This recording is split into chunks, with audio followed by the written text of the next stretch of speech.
बात कर रहे थे मुख्तलिफ सेशंस में कि टैब्ल्यू में हम एनालिटिक्स कैसे डेवलप करते हैं। एनालिटिक्स डेवलप करने से मुराद मेरी है कि जब हमारे पास एक डेटाबेस मौजूद है, उस डेटाबेस में एग्जिस्टिंग वेरिएबल को यूज़ कैसे करते हैं और हम नए वेरिएबल कैसे डेवलप करते हैं। जब हम नए वेरिएबल डेवलप करने की बात करते हैं तो हम कैलकुलेटेड फील्ड्स के हवाले से उनको डेवलप करेंगे। कैलकुलेटेड फील्ड्स प्राइमरीली उस एक्सप्रेशन का नाम है कि जिसकी मदद से हम एग्जिस्टिंग वेरिएबल को यूज़ करते हैं और नए वेरिएबल डेवलप करते हैं। ये सेशन पर्टिकुलरली फोकस कर रहा है उस एक्सप्रेशन के ऊपर कि जिसको यूज़ करते हुए हम नए वेरिएबल डेवलप करेंगे। और अगर मैं ज़्यादा स्पेसिफिक हूँ तो मैं कंडीशनल स्टेटमेंट की बात करूँगा। जब हम कंडीशनल स्टेटमेंट की बात करते हैं तो डेटाबेस में नए वेरिएबल डेवलप करते हुए अगर हम कोई इफ़ की कंडीशन इस्तेमाल करें, कोई कंडीशन को यूज़ करें, उसको हम टैब्ल्यू में या कंप्यूटर प्रोग्रामिंग में कंडीशनल स्टेटमेंट कहते हैं। जिस तरह हम ये कहते हैं कि हमने बोनस कैलकुलेट करना है। आपको सबको पता है कि बोनस सैलरी के ऊपर फ्लैट रेट के ऊपर नहीं दिया जाता, बल्कि जो एम्प्लॉइज़ ज़्यादा बेहतर काम करते हैं उनको ज़्यादा बेहतर बोनस की रेट मिलता है। जो इतने बेहतर परफॉर्म नहीं करते उनके लिए बोनस की शरह डिफरेंट होती है। सिमिलरली जब हम मुख्तलिफ दुकानों पे क्लीनर्स सेल वगैरह करते हैं तो वहाँ पे हमें मुख्तलिफ प्रोडक्ट्स के ऊपर मुख्तलिफ रेट्स के साथ उसकी डिस्काउंट ऑफर होता है। इस कंडीशन को हम टैब्ल्यू में कैसे डेवलप करेंगे। कंप्यूटर की ज़ुबान में हम इफ़ की स्टेटमेंट कहते हैं कि if this is so then what happen. तो आइए कंप्यूटर की स्क्रीन पे चलते हैं और देखते हैं कि टैब्ल्यू हमें इफ़ स्टेटमेंट के हवाले से क्या ऑप्शन प्रोवाइड करता है और किस तरह ये उस प्रोसेस को फैसिलिटेट करता है और उसको परफॉर्म करता है। जी स्टूडेंट, ये मेरे पास टैब्ल्यू का इंटरफेस मौजूद है और मैं वही सैम्पल फाइल यूज़ करने जा रहा हूँ जो मैं मुख्तलिफ सेशन में यूज़ करता आ रहा हूँ, सुपर स्टोर का। इसको क्लिक किया और depending on the speed of your computer ये हमारे सामने ऑन हो जाएगी। और जिस तरह अभी थोड़ी देर पहले मैंने जिक्र किया कि जो टॉपिक ऑफ द डे है वो एक्सप्रेशंस को सिंप्लीफाई करना है, और या दूसरे मानों में मोर स्पेसिफिकली हम इफ़ की स्टेटमेंट को सीखेंगे कि हम टैब्ल्यू में इफ़ की स्टेटमेंट कैसे लगाते हैं। जिस तरह हम पहले सेशन में सीख चुके हैं कि ये टूल टिप हमारे पास मौजूद है। हम कोई नई फील्ड अगर हम डेवलप करना चाहते हैं, जहाँ पे कैलकुलेटेड फील्ड मैं यूज़ करता हूँ और जो कंडीशन मैंने इस्तेमाल करनी है वो ये है कि मेरे पास इसमें एक फील्ड मौजूद है सेल्स की। मैं सेल्स की फील्ड को यूज़ करते हुए एक नई फील्ड डेवलप करना चाहता हूँ। Let's call it status. Status of the sales को मैं फाइंड आउट करना चाहता हूँ कि अगर सेल 50 से कम है तो उसको स्मॉल लिख दे। यानी वो जो नया वेरिएबल स्टेटस के नाम का मैं क्रिएट करूँगा उस सारी में स्मॉल लिखा हुआ आ जाए अगर सेल की वैल्यू 50 से कम है। तो इसको मैं कैसे करूँगा, यहाँ पे मैं स्टेटस के नाम का वेरिएबल डिफाइन करूँगा और उसके बाद नीचे मैं सबसे पहले वो फंक्शन लिखूँगा। जिस तरह लास्ट टाइम मैंने आपको बताया था कि इफ़ की स्टेटमेंट से पहले अगर आप एक छोटा सा एफ लिखा हुआ देख रहे हैं, दैट मीन्स कि this function belongs to Tableau. इसके आगे मैं उस वेरिएबल का नाम लिखूँगा जिस वेरिएबल के ऊपर मैंने कंडीशन डिफाइन करनी है। अभी थोड़ी देर पहले आपसे डिस्कस किया कि वो वेरिएबल सेल्स का वेरिएबल है और मैंने कंडीशन क्या लगानी है कि if it is less than 50, ये मैंने लेस दैन 50 लिख दिया। अच्छा, यहाँ पे मैं स्पेसिस यहाँ पे यूज़ कर रहा हूँ। सेल से पहले भी मैंने स्पेस यूज़ की है, सेल के बाद भी स्पेस यूज़ की है। आप अगर ये स्पेस नहीं भी यूज़ करना चाहते तो टैब्ल्यू इसको माइंड नहीं करेगा। यानी आप स्पेस ना भी यूज़ करें तो ये कैलकुलेशन बिल्कुल ठीक हो जाएगी। उसके बाद हम क्या करना चाहते हैं कि अगर सेल लेस दैन 50 है तो दूसरा लफ्ज़ जो यहाँ पे इफ़ की स्टेटमेंट के लिए लाजमी है, पहला वर्ड जो लाजमी है वो इफ़ है, और जो दूसरा वर्ड लाजमी है वो देन का वर्ड है, कि अगर ये कंडीशन सेटिस्फाई होती है तो टैब्ल्यू क्या करे। टैब्ल्यू इस स्टेटस में मैंने आपको कहा था कि वहाँ पे स्मॉल लिखा हुआ आ जाए। मैं ये स्टेटमेंट लिखूँगा, और ये स्टेटमेंट तो अब मुकम्मल हो गई, लेकिन टैब्ल्यू अभी भी मुझे एरर की कमांड दे रहा है, तो इसका मतलब है कि ये स्टेटमेंट अभी इसमें कुछ चीज़ें बाकी हैं। स्टेटमेंट अंग्रेज़ी के हिसाब से देखा जाए तो मुकम्मल है, लेकिन टैब्ल्यू के हिसाब से हमें इस स्टेटमेंट के एंड के ऊपर ये एंड का वर्ड लिखना है, ताकि हम टैब्ल्यू को ये कंफर्म कर सकें कि अब इसके बाद इस इफ़ की स्टेटमेंट में हम और कुछ भी लिखने नहीं जा रहे। जब मैं इस स्टेटमेंट को कंप्लीट करता हूँ, या दूसरे मानों में जब मैं टैब्ल्यू की में इफ़ की स्टेटमेंट देता हूँ, तो उसमें 3 कंपोनेंट बहुत ज़रूरी हैं। One is the if, second then, और थर्डली एंड। इसको ओके का बटन प्रेस किया, और जब हम इस डेटा सोर्स में जाएंगे और यहाँ पे एक नया वेरिएबल स्टेटस के नाम का हमारे पास आ चुका होगा। हम यहाँ पे देखते हैं स्टेटस के नाम का हमारे पास वेरिएबल किधर होगा। ये बिल्कुल एंड के ऊपर हमारे पास ये हमारे पास मौजूद है, और इसमें आप देखें कि कुछ वैल्यूज़ के आगे स्मॉल लिखा हुआ है और कुछ वैल्यूज़ के आगे नल लिखा हुआ है। स्मॉल तो जाहिर है उस वैल्यू के आगे लिखा हुआ है कि जहाँ पे वो वैल्यू सेल की वैल्यू 50 से कम है।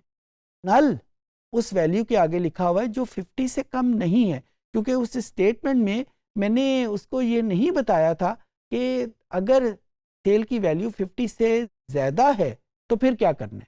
इसी वजह से उसने यहाँ पे नल का वर्ड लिख दिया।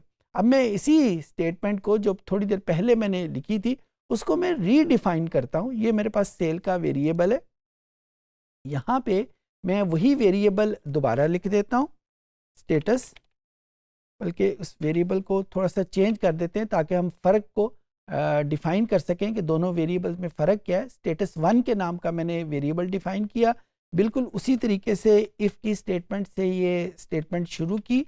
If sales is less than 50 then इसको वो स्मॉल लिखते, और यहाँ पे जो अगली स्टेटमेंट मैंने लिखनी है कि अगर वो 50 से कम नहीं है तो फिर क्या करें।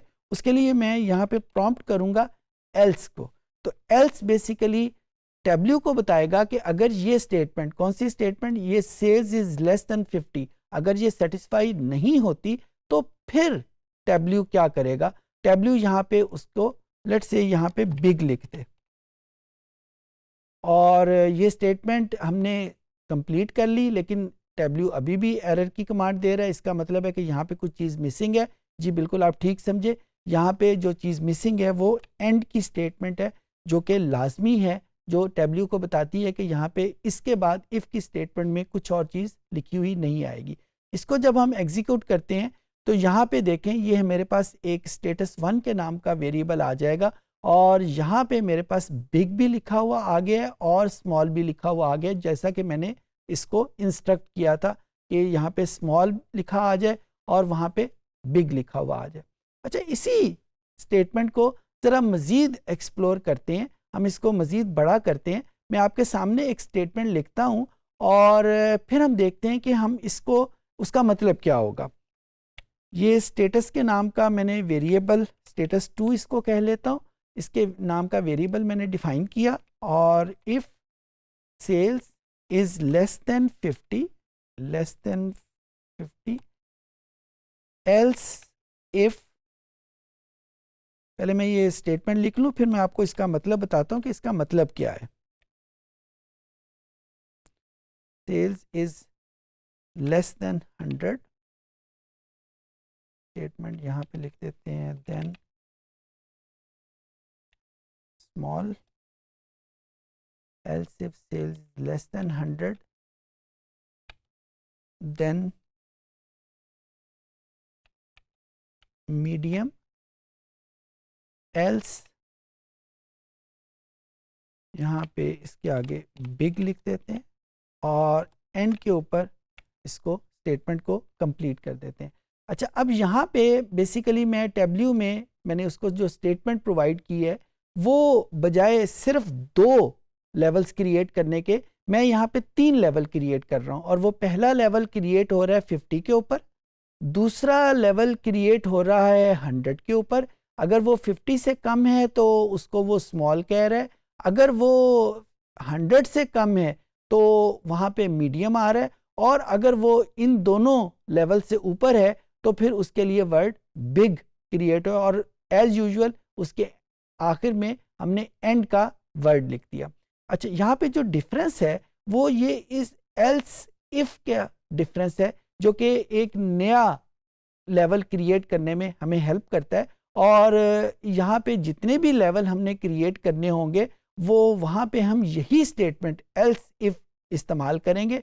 दूसरी चीज़ जो देखने वाली है, मैंने एल्स इफ के पहले एक कंप्लीट स्टेटमेंट इफ की लिखी कि if sale is less than 50 then small, और एल्स इफ के बाद भी ये कंप्लीट स्टेटमेंट मैंने लिखी कि else sale is less than 100 medium. यानी सेल के लफ्ज़ को मैंने दोबारा लिखा, पूरी स्टेटमेंट मैंने दोबारा लिखी। यहाँ पे अक्सर गलती हो जाती है कि हम सिर्फ लेस देन 100 लिख के आगे बढ़ जाते हैं और वहाँ पे हमें फिर बाद में समझ नहीं आती कि इसमें गलती क्या है। तो यहाँ पे कंप्लीट स्टेटमेंट लिखी और जब आखिर में पहुँचे तो वहाँ पे हमने एल्स का वर्ड लिख के, वहाँ पे हमें कंप्लीट स्टेटमेंट लिखने की ज़रूरत नहीं, वहाँ पे हमने सिंपली सिग्निफाई ये करना है कि अब ये स्टेटमेंट अगर ये दोनों सेटिस्फाई नहीं होती तो फिर उसके आगे बिग लिखते। इसको जब हम एग्जीक्यूट करेंगे तो हमारे पास वेरिएबल जो आ जाएगा जिसमें बिग, मीडियम और स्मॉल दोनों वेरिएबल इसमें मौजूद होंगे। यहाँ पे ये देखें, ये मीडियम का वर्ड भी हमारे सामने आ गया जहाँ पे वो क्राइटेरिया